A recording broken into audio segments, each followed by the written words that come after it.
Assalamualaikum. Halo anak-anak pintar. Jumpa lagi dengan Pak Warta di video pembelajaran secara online.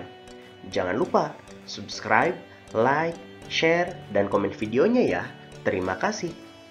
Mengawali pertemuan kita hari ini, marilah kita berdoa bersama menurut agama dan kepercayaan masing-masing.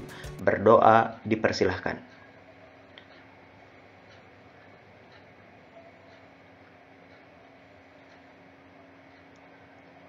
Selesai. Anak-anak pintar, banyak sumber energi di sekitar kita. Semuanya memiliki banyak manfaat untuk menunjang kehidupan manusia. Berbagai sumber energi dapat memberikan manfaat secara maksimal bagi manusia jika diolah dengan baik.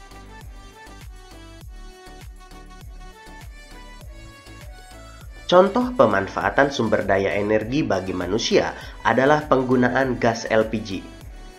Gas LPG diperoleh dari pengolahan dan penyaluran gas alam. Gas tersebut berubah menjadi energi panas sehingga dapat dimanfaatkan oleh manusia untuk memasak. Seperti yang telah kita ketahui, energi merupakan kemampuan suatu benda untuk melakukan usaha atau kerja.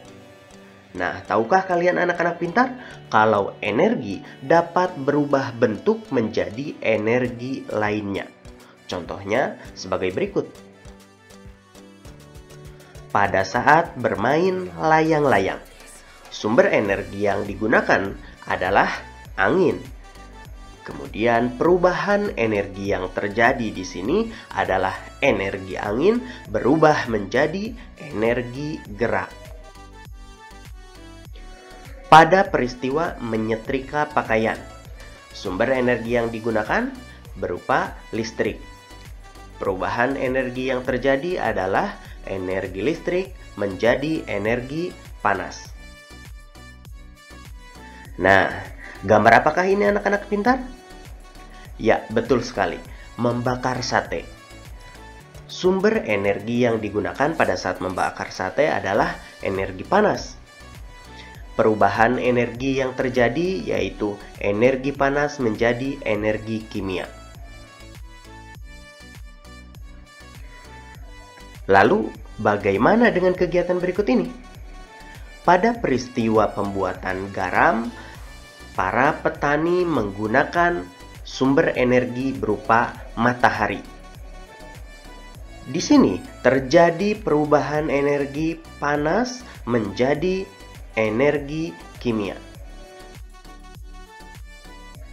Berikutnya, pada saat menggunakan blender, sumber energi yang digunakan adalah listrik. Lalu, bagaimana perubahan energi yang terjadi? Perubahan energi yang terjadi adalah energi listrik berubah menjadi energi gerak. Baiklah anak-anak pintar, sekarang kalian kerjakan tugas berikut ini. Tuliskan contoh kegiatan pemanfaatan sumber energi lainnya dalam kehidupan sehari-hari. Tuliskan pula sumber energi yang digunakan serta perubahan energinya apa. Jadi kalian tuliskan kegiatan sehari-hari yang ada pemanfaatan sumber energinya itu apa, kemudian sumber energi yang digunakannya apa, dan perubahan energinya dari energi apa menjadi energi apa. Silahkan kalian kerjakan di buku tugas kalian masing-masing. Selamat mengerjakan. Anak-anak pintar, bangsa Indonesia adalah bangsa yang dikaruniai sumber daya alam yang sangat banyak dan beragam.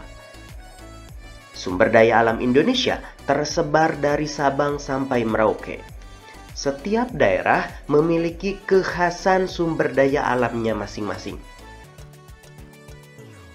Berdasarkan ketersediaannya di alam, sumber daya alam dibedakan menjadi dua jenis, yaitu sumber daya alam yang dapat diperbaharui dan yang kedua, sumber daya alam yang tidak dapat diperbaharui. Masih ingatkah kalian anak-anak pintar apa itu sumber daya alam yang dapat diperbaharui dan apa sumber daya alam yang tidak dapat diperbaharui? Sumber daya alam yang dapat diperbaharui merupakan sumber daya alam yang dapat dihasilkan kembali meskipun kita telah menggunakannya. Sumber daya alam ini tidak akan habis jika kita dapat mengolahnya dengan baik. Contohnya, hasil pertanian, perkebunan, peternakan, dan perikanan. Sedangkan sumber daya alam yang tidak dapat diperbaharui merupakan sumber daya alam yang tidak dapat dihasilkan lagi setelah kita menggunakannya. Sumber daya alam ini memiliki jumlah yang terbatas. Contohnya, minyak bumi, batu bara, gas, dan barang-barang tambang lainnya. Karena ketersediaannya yang sangat terbatas, kita harus mengelolanya dengan baik. Berikut ini contoh-contoh jenis sumber daya alam yang tidak dapat diperbaharui. Ada 3 kelompok sumber daya alam yang tidak dapat diperbaharui. Yang pertama, sumber daya alam bukan logam. Contohnya aspal, batu bara, minyak bumi, dan gas alam. Yang kedua, sumber daya alam logam, yaitu emas, perak, mangan, nikel, pasir besi, platina, timbal, timah, dan lain sebagainya.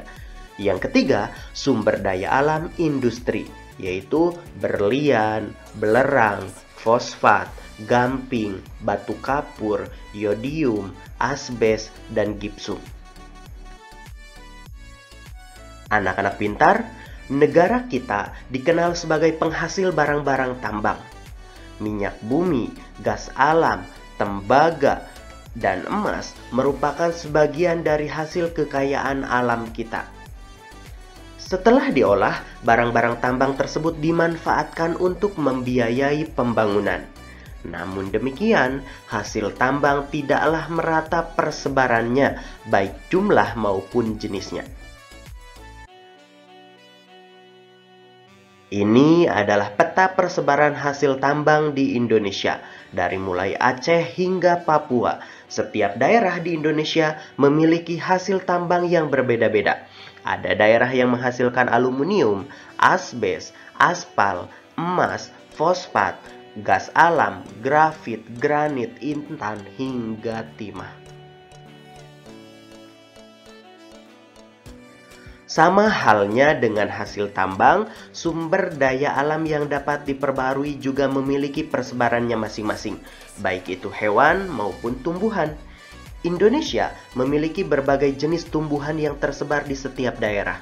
Ada kelapa sawit, kemudian cengkeh, jagung, rumput laut, hingga kopi. Ada juga berbagai ikan dan hewan-hewan lainnya.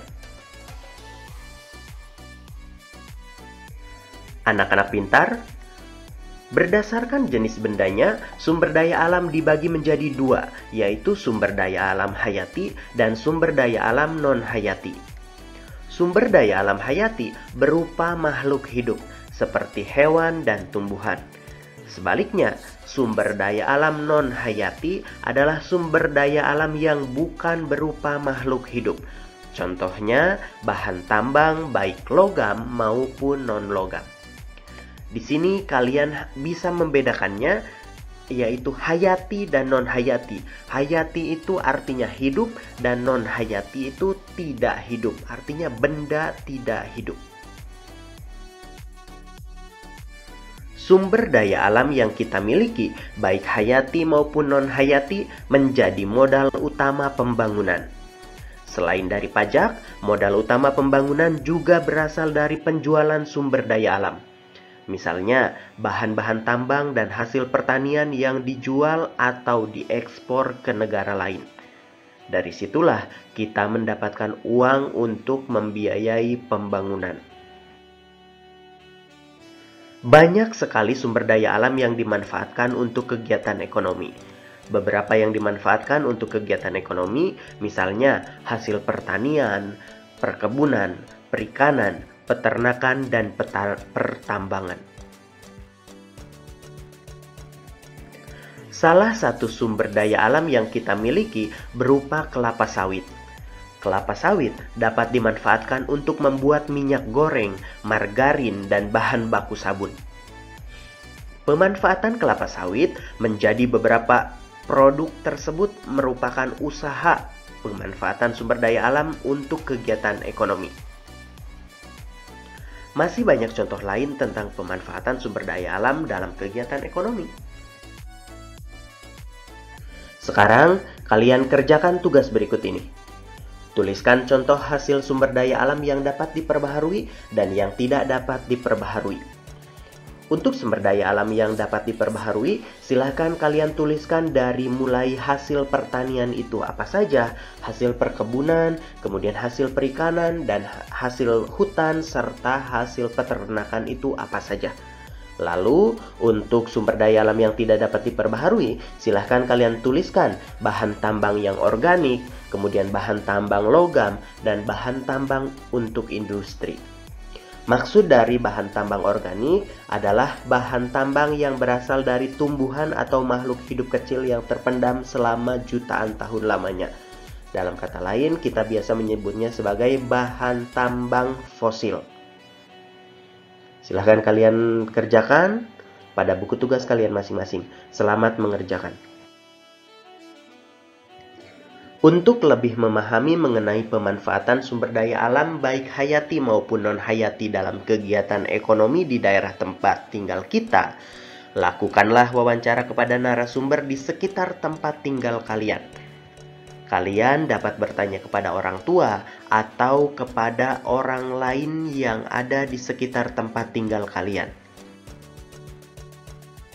Setelah itu, buatlah laporan hasil wawancara kalian tersebut seperti pada contoh berikut ini. Tuliskan nama kalian, kemudian pertanyaan yang kalian ajukan. Misalkan pertanyaannya, apa akibatnya jika manusia tidak melaksanakan kewajiban terhadap lingkungan alam? Nah, lalu kalian tuliskan juga hasil wawancaranya. Dari mulai narasumbernya siapa, kemudian jawaban yang diberikan oleh narasumber tersebut apa. Itu yang harus kalian kerjakan.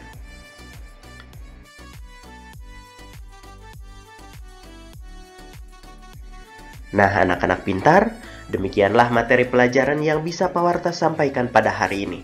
Pesan Pawarta untuk kalian, manfaatkan sumber daya alam yang ada di sekitar kita dengan bijak, agar ketersediaannya di alam tetap terjaga. Akhir kata dari Pawarta, wassalamualaikum warahmatullahi wabarakatuh.